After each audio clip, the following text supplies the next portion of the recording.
Hi hello नमस्कार, मी सोनुप्रिया तुम्हा सर्वांचं नवीन एका व्हिडिओमध्ये स्वागत करते। सर्वांना श्री स्वामी समर्थ। कल्पना करा, वर्षातील असा एक दिवस ज्या दिवशी हजारो लाखो भक्त पहाटे उठून पवित्र स्नान करतात आणि भगवान शिवांची आराधना करतात, पिंपळाची पूजा करतात आणि एक छोटासा दिवा प्रज्वलित करतात। का करतात?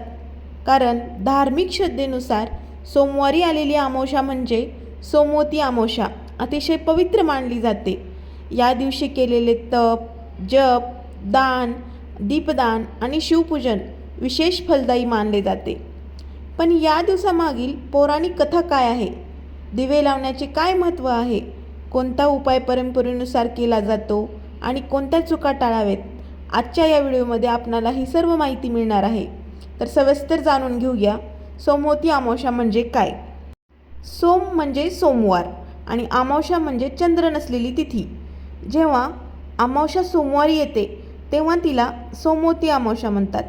धार्मिक परंपरेनुसार हा दिवस भगवान शिव आणि माता पार्वती आणि पितृ स्मरणासाठी महत्त्वाचा मानला जातो। अनेक भक्त या दिवशी उपवास, जप, दान, पूजा करतात। लोकपरंपरेत एक प्रसिद्ध कथा सांगितली जाते। एका ब्राह्मण कुटुंबातील कन्येचा वैवाहिक जीवनावर संकट येणार असल्याचे भाकीत केले आहे। तिच्या आईने उपाय विचारला असता तिला एका अत्यंत सप्त प्रवृत्तीच्या स्त्रीची सेवा करण्याचा सल्ला मिळाला। त्या स्त्रीने आपल्या श्रद्धा, सेवा आणि सोमवती अमावस्येच्या व्रताचे पुण्य त्या कन्येला अर्पण केले। धार्मिक कथेनुसार त्यामुळे तिचे सौभाग्य टिकले।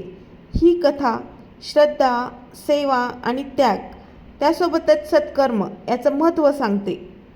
या दिवशी आपण पिंपळ पूजन करावे। म्हणजेच पिंपळ पूजनाचे काय महत्त्व आहे ते मी तुम्हाला सांगते। धार्मिक मान्यतेनुसार पिंपळ ब्रह्मा, विष्णू आणि महेश या प्रतिकात्मक अस्तित्व मानले जाते। यामुळे अनेक भक्त सोमवती अमावस्येला पिंपळाला जल अर्पण करतात, प्रदक्षिणा घालतात आणि त्यासोबतच आपल्या नवऱ्याच्या आयुष्यासाठी प्रार्थना करतात। हा विधी करताना मन शुद्ध, शांत आणि भक्तिभावक असणे फार महत्त्वाचे मानले जाते। या दिवशी दिव्याचाही उपाय केला जातो। त्यासाठी पहाटे स्नान करून स्वच्छ वस्त्र परिधान करून देवघर स्वच्छ करा। त्यासोबतच मातीचा किंवा पितळी दिवा घ्या। शक्य असल्यास तुपाचा किंवा तिळाच्या तेलाचा दिवा लावा। दिवा भगवान शिव, श्री विष्णू आणि आपल्या कुलदेवतेसमोर प्रज्वलित करा। त्यानंतर भक्तिभावाने प्रार्थना करा। ओम नमः शिवाय, ओम नमः शिवाय या मंत्राचा आणि महामृत्युंजय मंत्राचा जप करा। आपल्या श्रद्धेनुसार करा। हा जप तुम्ही 108 वेळा किंवा जमेल तितक्या वेळा करा। धार्मिक श्रद्धेनुसार दीप म्हणजे अज्ञानाचा अंधार दूर करून ज्ञान, आशा आणि सकारात्मकतेचा प्रकाश देणारे प्रतीक आहे। आपल्या हातून जितकं घडेल तितकं दान केलं पाहिजे। त्या दानाचं काय महत्त्व आहे ते मी तुम्हाला सांगते। या दिवशी अन्नदान, वस्त्रदान, तीळदान किंवा गरजू व्यक्तींना मदत करणे पुण्यकारक मानले जाते। तुमच्या जवळच्या मंदिरात जाऊन तुम्हाला अन्नदान करायचं असेल तर तुम्ही अन्नदानही करू शकता। कोणाला गरजूला म्हणजेच गरीब लोकांना वस्त्रांची अपेक्षा असते तर त्या लोकांना तुम्ही वस्त्रदानही करू शकता। मित्रांनो, धर्म आपल्याला केवळ विधी शिकवत नाही तर चांगले विचार, संयम आणि सेवा त्यासोबतच करुणा आणि सत्याचाही मार्ग शिकवतो। दिवा लावणे, जप करणे किंवा व्रत पाळणे हे श्रद्धेचे प्रतीक आहे, परंतु त्याचबरोबर प्रामाणिकपणे कर्म करणे, इतरांना मदत करणे आणि आपल्या कुटुंबात प्रेम आणि सद्भावना ठेवणे ही तितकेच आवश्यक आहे। सोमवती अमावस्ये दिवशी कोणत्या चुका टाळाव्यात? राग करू नये, वादविवाद करू नयेत, कटू बोलणे टाळावे, देवघर अस्वच्छ ठेवू नका, दिवा फुंकून विझवू नका, अन्न वाया घालवू नका, कोणाचाही अपमान करू नका आणि शक्य असल्यास सात्विक आहार घ्या। सोमवती अमावस्या हा फक्त उपायांचा दिवस नाही तर आत्मपरीक्षणाचा दिवस आहे। आपल्या चुका मान्य करा, क्षमा मागा आणि इतरांना मदत करा आणि चांगले कर्म करण्याचा संकल्प करा. या दिवसाचं खरं महत्त्व या सर्व गोष्टीमध्ये आहे. दिवा हा श्रद्धेचं प्रतीक आहे, पण आपल्या आचरणातील प्रकाश, सत्य आणि दया, आपला प्रामाणिकपणा हेच आपल्या जीवनातील खरे दीप आहेत. मित्रांनो, आता आपण जाणून घेऊया सोमवती अमावस्येच्या पूजेसाठी लागणारे साहित्य. सर्वप्रथम देवघर स्वच्छ करून भगवान श्री गणेश, भगवान शिव, माता पार्वती, श्री विष्णू, तुळस आणि आपल्या कुलदेवताची पूजा करण्याची तयारी करा. पूजेसाठी स्वच्छ पाट आणि चौरंग घ्या. लाल किंवा पिवळे वस्त्र त्यावर अंतरा. भगवान शिव आणि माता पार्वती किंवा आपल्या इष्टदेवतेची मूर्ती किंवा त्याचा फोटो आपल्या त्या पाटावर मांडा. तांब्याचा किंवा पितळेचा कलश घ्या. त्यात स्वच्छ पाणी आणि गंगाजल असल्यास गंगाजल टाकून मिसळून घ्या. हळद, कुंकू, अक्षदा घ्या. त्यासोबतच भगवान शिवासाठी बेलपत्र घ्या. तुम्ही बेलपत्र 108 किंवा तुमच्या मनाने कितीही घेऊ शकता आणि बेलपत्र वाहताना ओम नमः शिवाय या मंत्राचा जप करा. धोत्र्याचे फूल आणि फळ, कोणतेही फळ असेल तर चालेल.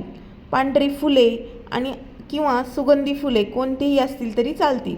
त्यासोबतच गणेश पूजेसाठी दुर्वा घ्या.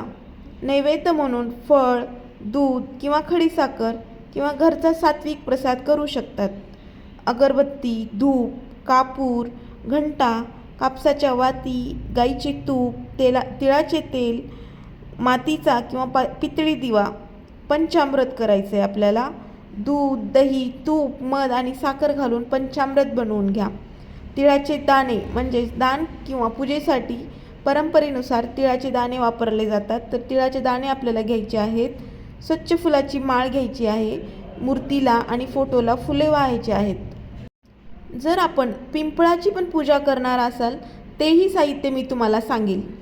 पिंपळाची पूजा करताना आपल्यासोबत हव्या त्या गोष्टी घ्या, म्हणजेच पाण्याचा तांब्या, हळद कुंकू, अक्षदा, फुले, कापसाचा दिवा, तिळाच्या तेलाचा किंवा तुपाचा दिवा, त्यासोबतच नैवेद्य आणि प्रदक्षिणेसाठी स्वच्छ मन आणि भक्तिभाव.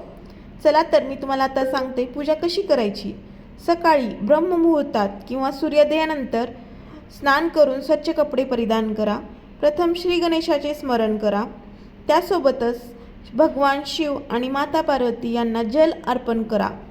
शक्य असल्यास शिवलिंगावर पाणी, पंचामृत आणि पुन्हा स्वच्छ पाणी अर्पण करून अभिषेक करा. त्यानंतर बेलपात्र वाहा. बेलपत्र वाहताना ओम नमः शिवाय, ओम नमः शिवाय, ओम नमः शिवाय या मंत्राचा जप करा. यानंतर देवापुढे तुपाचा किंवा तिळाच्या तेलाचा दिवा प्रज्वलित करा. धूप, दीप, नैवेद्य अर्पण करून आपल्या कुटुंबाच्या आरोग्य, सुख, शांती आणि सद्बुद्धीसाठी प्रार्थना करा. शक्य असल्यास गरजू व्यक्तीला अन्नदान आणि वस्त्रदान नक्कीच करा. लक्षात ठेवा, पूजेत सर्वात महत्त्वाचे साहित्य म्हणजे श्रद्धा, स्वच्छता, नम्रता आणि चांगले आचरण. साहित्य कमी जास्त असेल तरी चालेल, पण भक्तिभावाने नक्कीच पूजा करा. पूजा केलेली खूप फलदायी ठरते. त्यासाठी आपल्या व्हिडिओला सबस्क्राईब करायला विसरू नका.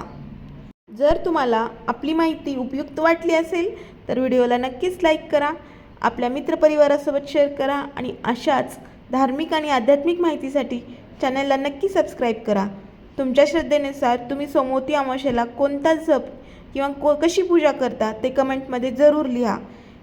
चला तर आता सुरुवात करूया आपल्या मंत्र जपाला, म्हणजेच ओम नमः शिवाय, ओम नमः शिवाय, ओम नमः शिवाय, ओम नमः शिवाय, ओम नमः शिवाय, ओम नमः शिवाय, ओम नमः शिवाय, ओम नमः शिवाय, ओम नमः शिवाय, ओम